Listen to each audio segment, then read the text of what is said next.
live on Facebook.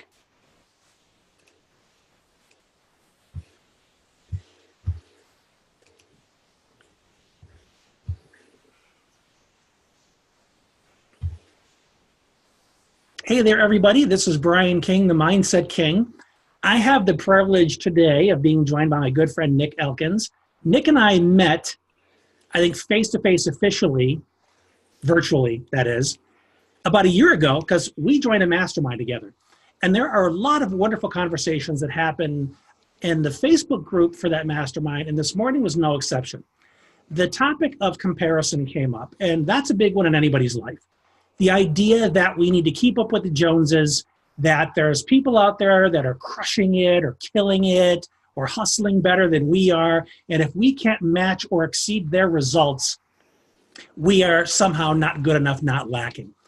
And one thing that Nick pointed out, and I want to go back and read exactly what you wrote because it was so eloquent.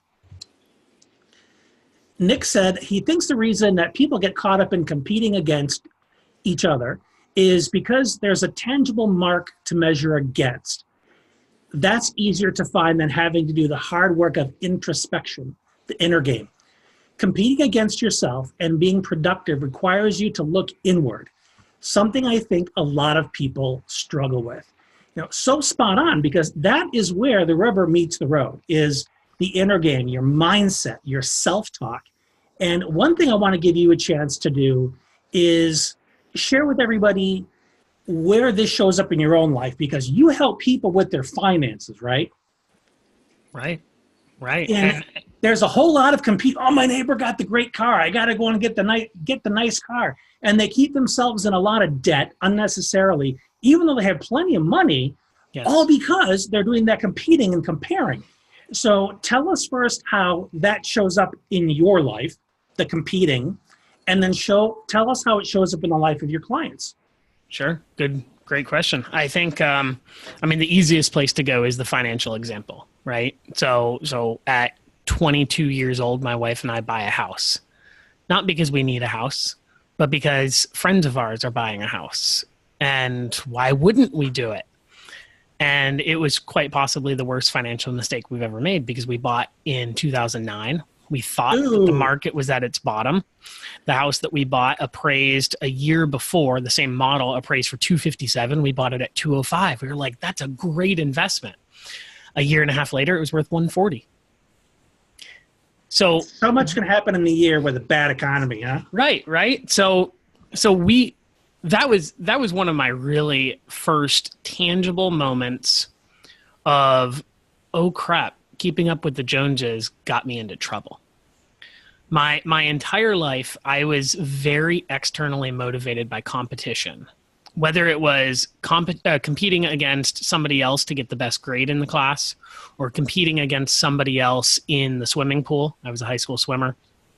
Or competing against somebody else to, lift the most weight or run the fastest time.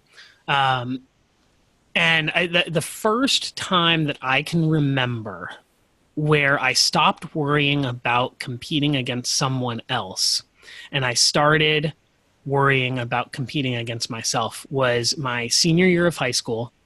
I had a swim competitor who beat me every time we worked. We swam against each other. And we went up against him one time, and he slipped off the starting block, and I beat him. And I didn't know he had slipped off the starting block. So I was thrilled with myself that I had beat him. And then we were talking later, and one of his teammates was like, well, yeah, but Scott slipped off the block. And it took away that victory in my mind. And the reason is because I realized that I was competing against him and not against the right thing. And from that moment, he and I have been really good friends, and I'm actually going to his wedding on Sunday. And what allowed us to be friends was me realizing that I shouldn't have been competing against him in the first place. And so for me, even this morning when I wrote that comment that you just read, I had just finished beating myself into oblivion in the gym. I was on the rowing machine and did more than 30 minutes on the rower at the fastest speed that I've ever done. But I didn't care what other people were doing because I was just trying to beat my previous best. And it's after those really, really good gym sessions that I'm thinking my clearest.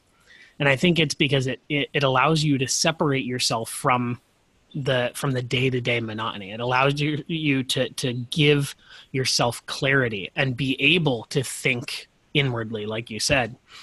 And so for me, when I'm working with a client and they're comparing themselves or they're trying to compete against their neighbors or their coworkers or their parents, because let's face it, that's what a lot of college kids do. They graduate, they get a $40,000 or $50,000 job, and then they want to immediately buy the $300,000 home that they grew up in, that their parents worked their entire lives to achieve. Whether they know it or not, they're competing with their parents. Yeah, and they have that old script, and like you pointed out very well, some of it's subconscious. It was modeled for you by multiple generations, and maybe your teachers or your classmates or whoever else, people in the swim competitions. They're all of these little encouragements to try and beat the person next to you. Try and be better than your neighbor. And whether we know it or not, unless we declare that that's not our point of reference, we are going to be doing that inner work like you at the gym and the rowing machine, is you just let it all close in and you focus entirely on your own efforts and the results you're getting for yourself or for your clients, and everything else disappears. If you've got a practice, for me, it's meditation. If you've got a practice that can help you hone in that kind of focus, you can gradually weed out the need or the temptation to keep up with the Joneses. Is that what you find? I would say that is one definitive part of that. And the other definitive part of that to me is getting clear on what is important to you, who you are, not the whole find your why. Not that I think that that's a bad book. In fact, I think it's a fantastic book. It's on my bookshelf. Is that Simon?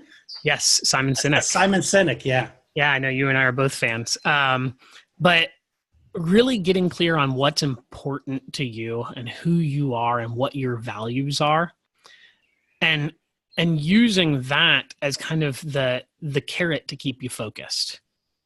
And if you meditate, it allows you to separate the stimulus that is seeing somebody else doing something or buying something and the response of you trying to beat them.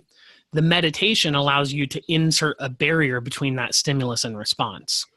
And I find that if you have a meditation practice and you're very clear about what you care about, it's a lot harder to get thrown off your game plan. It's a lot harder to lose focus. It's a lot harder to, really, it's a lot harder to keep up with the Joneses because you don't care about the Joneses anymore. And that is a beautiful thing. It's amazing just the mindset shift that I've had from this mastermind that we had. Even joining the group a year ago, I was still my very, very competitive self. I want to be the best at everything I do or not do it at all. And what I've found through this mastermind and through having friends like you is that if I get really clear on what's important to me, and what's important to me is to help people. That is important to me. It doesn't matter how many people I'm helping. It doesn't matter how much money I'm making. If I can make the bills, if I can, make ends meet, then the number of people that I'm helping is just a direct reflection that I am successful in what I'm trying to do. And it took me a long time to realize that because, I was one of those guys who you grow up in corporate America and you judge your success based on the dollar amount that hits your bank account every other week. And you judge your success based on the value of the clothing that you wear. If you're wearing shoes that you bought from Target you're not as successful as the guy who buys $300 pair of shoes from Joseph A. Bank, or and all the status symbols. Right, the status symbol. And when you ask yourself at the very end of the day, are those status symbols to me? Are they important to me? Are they markers of success along my journey? And it's funny because I was thinking about this the other day, actually, while I was supposed to be meditating. Shame. I know.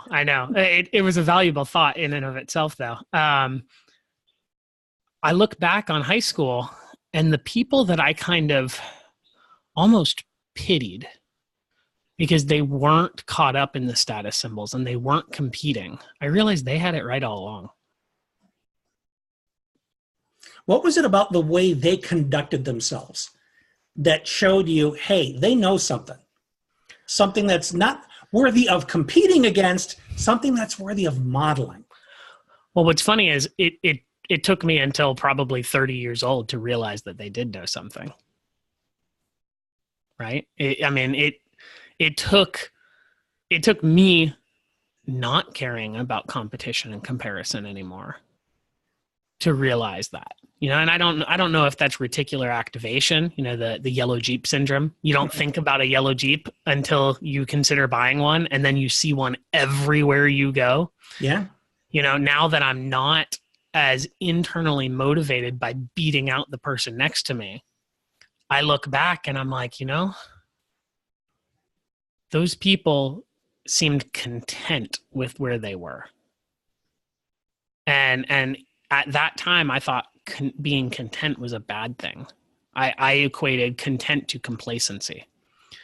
And what I realized, here's the thing: it can be, but it doesn't have to be. It can be, but what I mean, and the reason I was a couple minutes late to this live with you is I was on a call with an author who's releasing a book next month. And it was a call with a bunch of other dads, and it was a Q&A as part of his book tour. And one of the guys asked questions about whether he should love money or hate money. And the author, the short version of his answer was, dude, you're married and have kids and you have a job that you enjoy going to every day. You've already won the game. You've already won. So what are you competing against? You have a family that you love. Why are you beating yourself up over your finances? And I love that because it reminds you to circle back and ask yourself, am I doing what I love? Am I getting myself closer to what I define as success? Or am I getting myself closer to what other people define as success? One thing that I want to really bring home for people that are watching is, first of all, being grateful for what you have is not the enemy of growth. Right. You can still have goals that are moving you forward, that are helping you become better. That's where you want to compete. How did I do yesterday? Can I grow today? Right. But if you don't grow today in some way, which is virtually impossible according to the way I define growth, you're going to win every single day. Knowing your why, but also what you care about, that's the long game. And there are people that will measure every single day against this measure of success or failure. But when they look at it in terms of the long game, it took you 30 years to realize, man, I don't need to be competing with these people. 30 years in the continuum of things is okay. It is. You didn't come to the game late. You're not a late bloomer. Somebody might say better late than never. No, that is the point in your journey where you realize this. But look at how much more you potentially have to go in your life because you're playing the long game. You can look every single day and say, how was I successful today? Maybe your success today is that you're still in the game. I love that. Okay? Because I'll tell you, anybody who knows my story, there are some days where I got to spend the whole day in bed. And maybe there's a couple posts that maybe make somebody laugh or think or whatever. But even on the days when I don't, and this is key for everybody, I've said this in previous broadcasts, are you confident that things that you have created or put out there previously are creating a ripple effect that is still going? If you believe that, then just because you weren't in the game today, because heaven forbid you practice a little self-care, even if you're not in the game today, you're still living your values, you're still living your why, because that ripple's still going. Does that resonate with you at all, Nick? Absolutely. Absolutely. I grew up with the mindset of you're either polishing the brand or you're tarnishing the brand. There is no maintenance.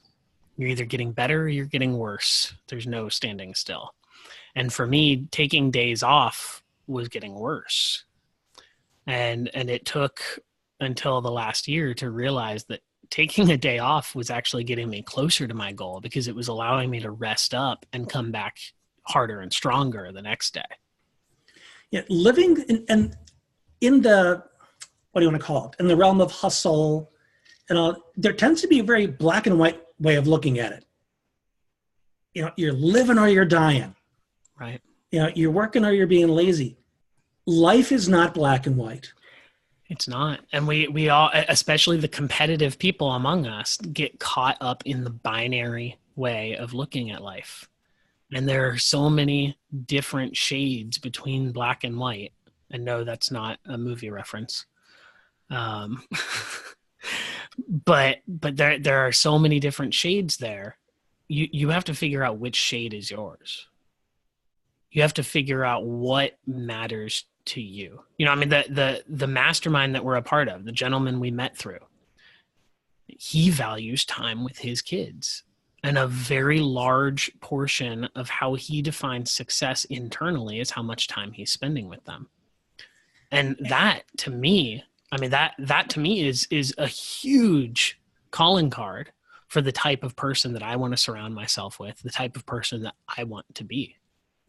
Yeah, the metaphor that comes to mind here is when you spend time with your kids and nurturing their growth, that's like the farmer that spends time out in the fields, fertilizing, watering the crop, because the farmer knows the impact that a quality crop is going to have on the people that food goes to. Well, there are people that spend so much time worrying about their success and everything, but not spending time reminding the kids that they are valued, they are loved, they are worthy, and just listening to them.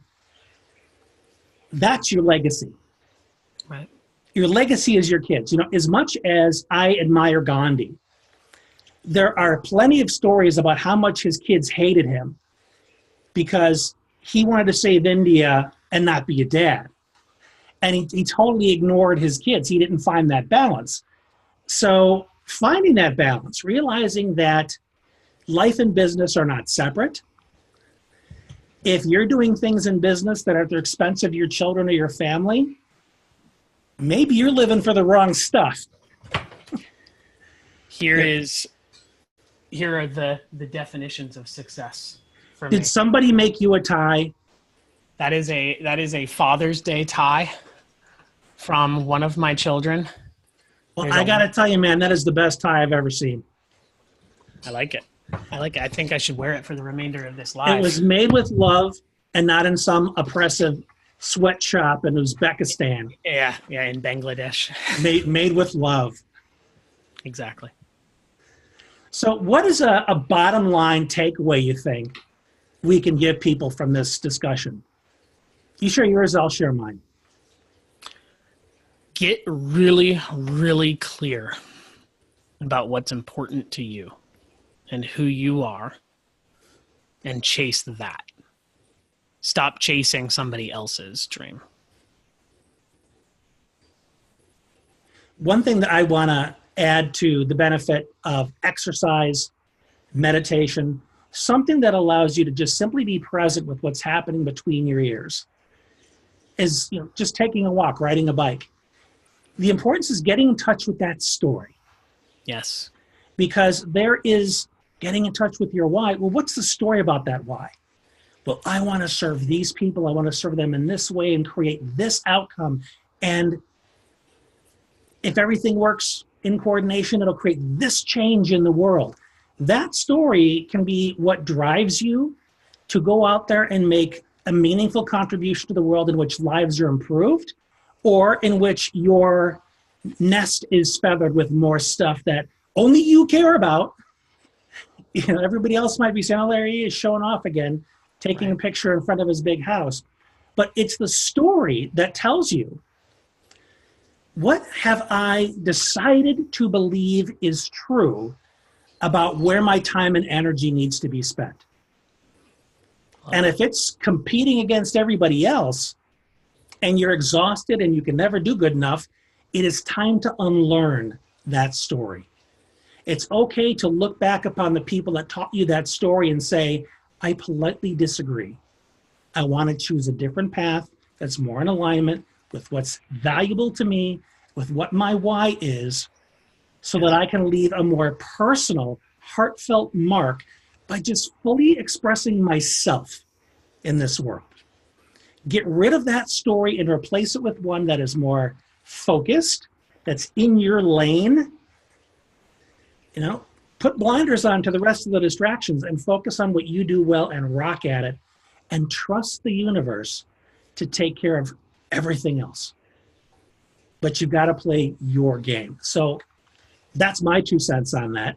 Nick, you've got some amazing things going on with how you are helping people, especially families, that want to get a handle on their finances. How can people find out what kind of work you're doing? Yeah, the easiest way would be to go to my site, familyfinancefreedom.com. I'm on Facebook, and I'm not on other social media using that name. I've chosen to stick right with Facebook and email, but you can also reach me through Brian and his group. Yeah, and Nick has an awesome group as well on Facebook. What's the name of that group again? It's the Family Finance Freedom Fighters. Hallelujah. Thank you so much for giving us this little bit of time in your very busy day, Nick. It's been absolutely amazing. Hopefully we'll be having this conversation again. Please follow up with Nick. Not only is he an awesome financial coach, he's also a beautiful, generous human being.